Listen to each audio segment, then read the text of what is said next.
So, magandang araw or magandang gabi sa inyo mga kapiso. So, i-demo ko sa inyo kung paano i-assemble tong 6-in-1. Ito na po yung bagong board niya. So, yung coin slot connector, may changes na dito, may nadagdag na. So, may set na nalagay if in case na masira yung power cut natin. Tapos, sa RGB frame or RGB LED frame dito. Dati kasi 2 wires, supported lang siya for 2 wires, ganitong klase na LED frame ito. So ngayon nilagyan ko na ng color blue. So pwede na to sa 3 wires, yung color red, blue at saka black.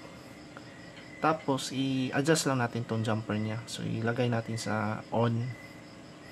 And then dito walang naiba. So, ganun pa rin. So, ground, common ground para sa lahat. Bali, ground ng timer. Lahat ng grounds ng Pisonet timers natin. Ito siya, ito. So, lahat ng grounds nito, yung color black, ito. Ito na wire.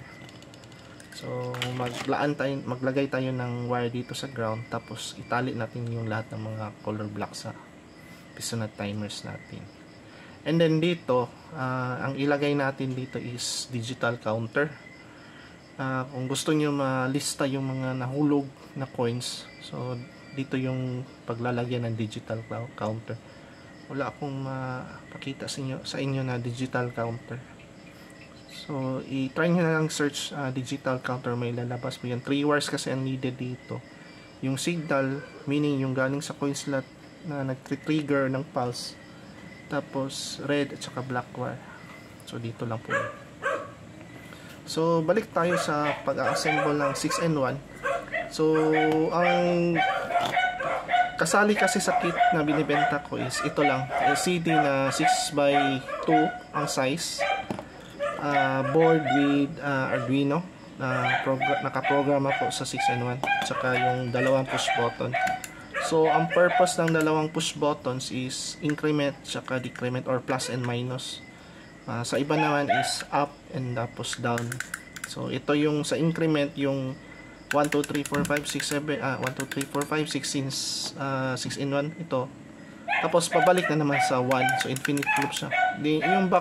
Yung back is 6, 5, 4, 3, 2, 1, then balik na naman sa 6.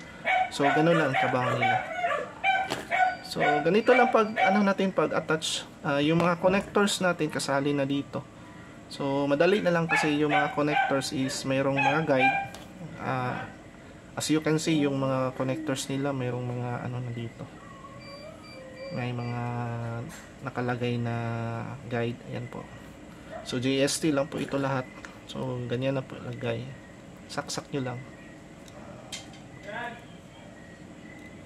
Then,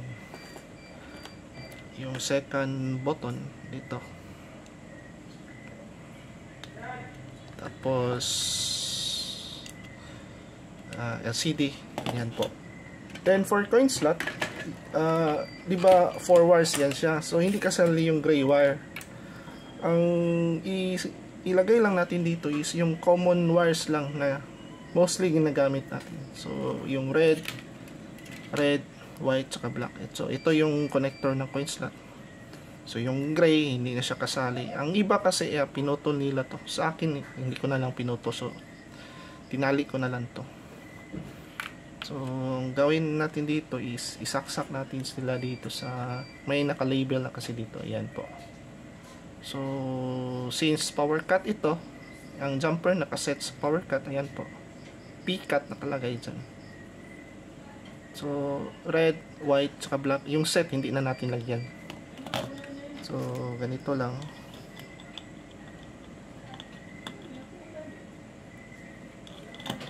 So, iti-test natin na wala munang timer. Kasi yung centralized natin, naglilista yan siya kung magkano yung hinulog mo. So, yung amount ng coin na hinulog mo, ililista din yan.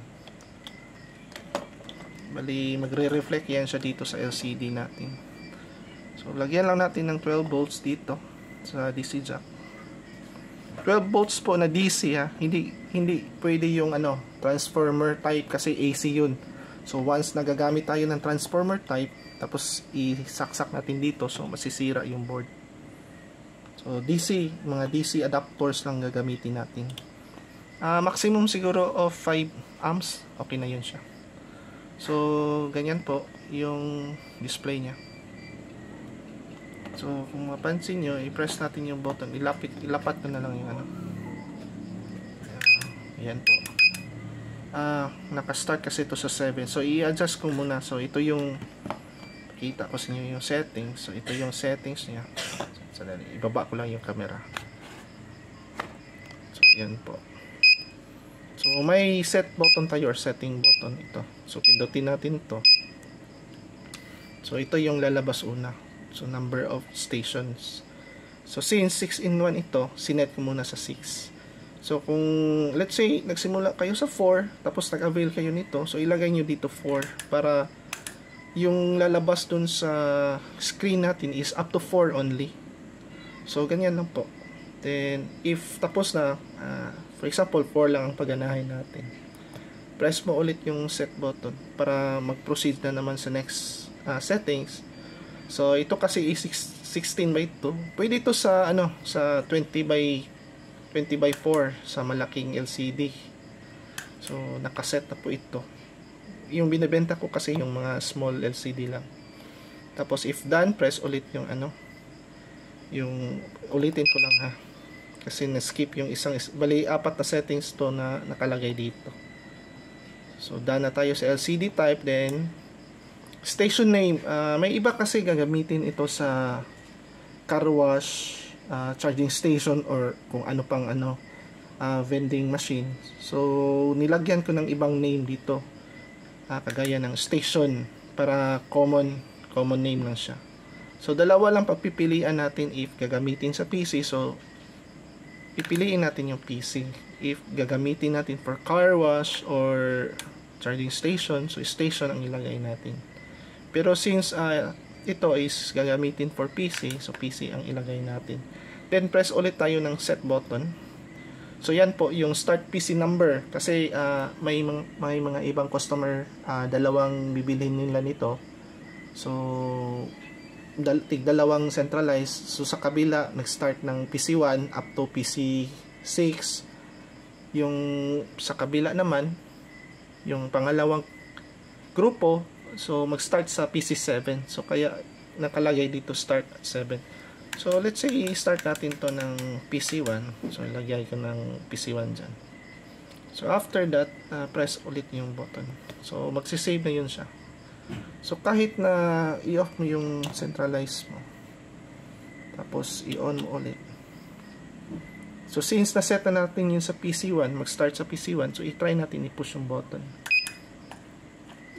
Sorry. Ayan po, PC1. Wala na yung PC7. So since na-set natin is up to 4 units lang. So ang gagana lang dito sa output is up to T4 or timer 4. So yung T5 at T6 wala yan sa disable pa yan siya. So ganun lang. Ganun lang kasimple. Sa clients, sa timer side naman kung paano mag wiring nito, ang gagamitin po natin, since yung mga PisoNet box is malayo sa centralized box natin. So usually yung timer board natin is as is lang yun siya. Ganito po yung itsura ng PisoNet, diba? PisoNet timer or Allen timer, commonly known as Allen timer. So as is lang po yung mga wirings nyo. So ang gawin na lang natin, yung modify na lang is yung wire from timer. Ito kasi yung wire ng timer. Ito siya, ito yung connector niya dito. Ito yung pang universal, ito yung pang 5 pesos only. So ito yung wire na connected sa coin slot individually, yung traditional type. Ito, diba? Ito yung nagsisilbing nagpa-power on. Ito yung supply red and black ng coin slot natin, tsaka yung signal wire ng coin slot natin.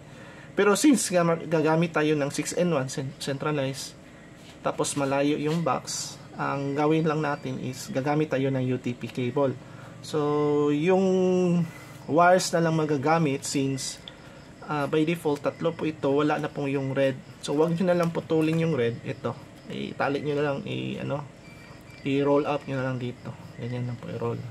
So, ito na lang yung magagamit natin, yung black at saka white. So, ang style ko sa pagtali nito or pagdugtong ng UTP, di ba sa UTP, merong solid colors at saka stripes. Yung stripes is i-connect ko dito sa white wire. Tapos yung solid colors naman dito sa black or ground wire. Ito. So, pagdating nyo sa centralize, let's say yung first timer ko is PC1. So, dito ko siya ilagay sa sa T1 ng centralize. Ibaba ko muna yung camera ko. So, dito ko ilagay sa, i-off ko muna to. So, dito ko ilagay sa T1 since dineclare ko yung PC as PC1. So, dito ko ilagay yung white wire, yung UTP wire na connected dito sa white. Wala tayong UTP. So, direct na natin. So, ganyan na po siya. Kaya lang, isa lang yung timer mapakita ko sa inyo as demonstration. So, direct ko na lang sila isaksak dito. So, ganyan po. Tapos, yung black wire niya is dito sa ground. May nakalagay dyan na GND, meaning ground. So, ganyan lang po ang wiring natin. Sa actual kasi, pag marami ang pisonet timers na, maglagay kayo ng isang wire dito. Tapos, tanggalan nyo ng rubber dito. Tapos itali nyo lahat ng ground. So hindi kasi maliit kasi yung yung let's say 6 na wires, hindi siya pwede lahat dito isaksak nyo. So maglaan kayo ng isang wire tapos yung 6 na wires itali nyo lang dito. Para yung ground ng Allen timer tsaka ground nito is connected sila. Kailangan kasi shared yung mga grounds nila. So ganyan lang po para para may connection sila or para gumagana yung timer natin. So ganun lang po sistema niya. So pag natin ito. So kung i-test natin ito, itong red since wala akong sariling supply ng timer, itatap ko muna siya dito sa centralize. So hindi ko muna lagyan ng LED frame dito. Ito kasi yung LED frame, ayan po. So dito yung siya ilagay. May nakalagay dyan na red tsaka black. So mag-o-on lang yung LED frame pag i-push yung button. Pag nasa idle po yung state ng centralize natin, yung nakalagay sa display niya, press the button. Yun kasi yung main menu niya. Naka-off yung RGB light natin na 2 wires.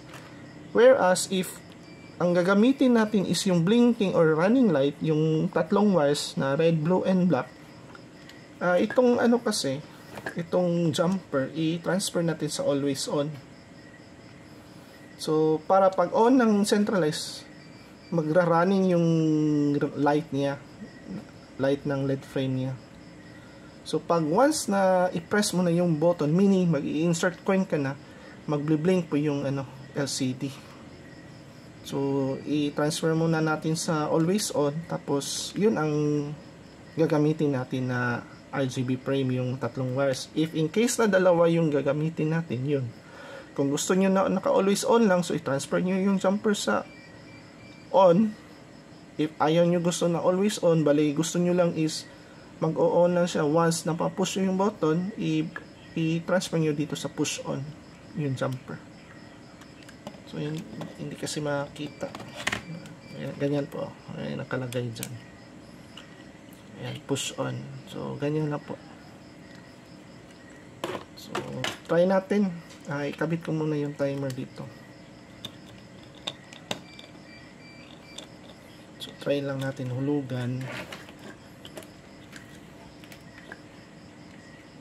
Anyway, may mga previous videos ako about sa paano mag-wiring ng centralize. So, ganun pa rin basta traditional type. Sa software kasi hindi na needed yung wiring sa client side, hindi na kasi needed yung piston timer. So, meron din akong software base. Next time siguro pag nagkataon, magdi-demo ako. I'm using Martech timer. So, nag-start kami nung May this year. So, dami na din kaming dispose ng mga centralized dyan. So try natin hulugan since nakasaksak ito sa T1, so yung T1 lang ang i-try natin for demonstration only. So ayan na po. So yung status niya, so press the button. Yung coin slot off pa kasi hindi pa napindot yung yung pause button kasi power cut ito. So once na ma-press ko yung button, nag-on kasi dito siya nakatap, naka power cut kasi. So ayan, PC1, yung coin slot natin is meron ng power. So lugan ko ng 10 pesos ang coins timer natin yan. So yung time niya 10 minutes. So nagdi-display din yung magkano yung hinulog niya. For display lang po ito ha, hindi to siya kasali sa hindi po si Arduino nagbabato ng pulse sa timer, bali pinasal niya lang yung pulse ng coin slot from coin slot, tapos ipasa niya lang dito sa PisoNet timer. So yung nakita nyo na nagdi-display ang amount niya sa LCD is indication lang yun na para makita ng customer, nakahulog pala ako ng 10 pesos. Minsan kasi may makita tayo na 5 pesos lang yung nagdi-display, pero dapat i-double check din natin yung yung actual time niya, if mag-match ba siya dun sa if sakali na yung 10 pesos mo hinulog mo 5 yung nalista, pero yung oras niya dito is for 10 pesos, okay lang yun siya kasi yung oras mo is for 10 pesos yun, unless if yung nalista niya dito is 5, tapos dun sa actual oras mo sa timer mo good for 5 pesos lang, so questionable na po yung yung coin slot natin. Hindi yan sa centralized, ulitin ko lang, walang hindi po nagbabato ng pulse si centralized natin, bali pinapasa lang niya yung pulse galing from coin slot to timer na diretso. So ganun lang po yung natin nito, paggamit nito. So kayo na po bahala mag-assemble ng box, maglagay ng power supply, if lagyan nyo ng LED frame, so kayo na po. Basta yung binibenta ko lang is yung board, tsaka dalawang push button, tsaka isang LCD na 16:2 lang. So ganun lang po. Maraming salamat.